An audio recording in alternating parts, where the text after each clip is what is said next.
With the European Union preparing for a major review of its regional funding in 2013, the question facing delegates on the final day of the European Week of Regions and Cities was clear. Should richer regions continue to receive money from the EU's cohesion policy, or should the funding be reserved for the poor?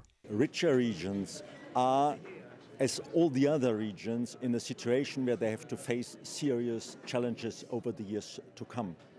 And what we can do with the support we give to them is to help them address these challenges. The argument is complex. Sending funding to the better off regions can help boost Europe's competitiveness as a whole, in line with the EU's 2020 programme to modernize the economy and create smart, sustainable growth. We have Europe 2020 as an underlying reason for trying to invest in economic development. Economic development everywhere can become a positive-sum game where everybody benefits. However, when budgets are tight and member states are expected to further squeeze EU spending, some governments are arguing that it makes more sense to target cohesion funding on the least developed regions. I think it makes economic sense against that backdrop to concentrate money where it is scarcest and institutional capacity weakest.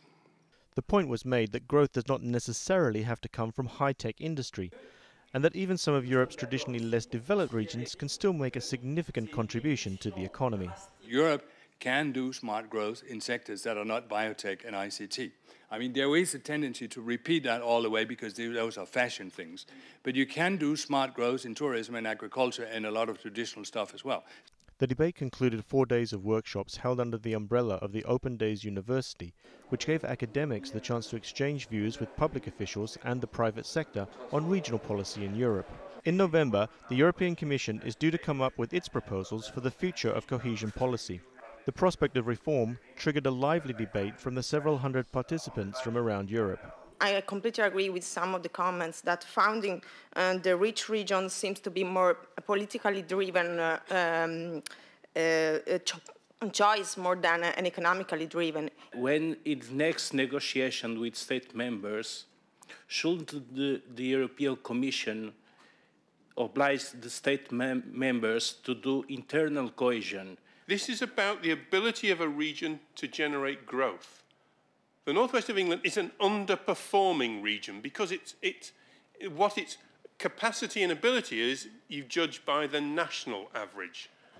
This year's Open Days gathered more than 6,000 people to Brussels for over 130 workshops and debates under the theme of competitiveness, cooperation and cohesion for all regions. The Open Days University was held for the second successful year.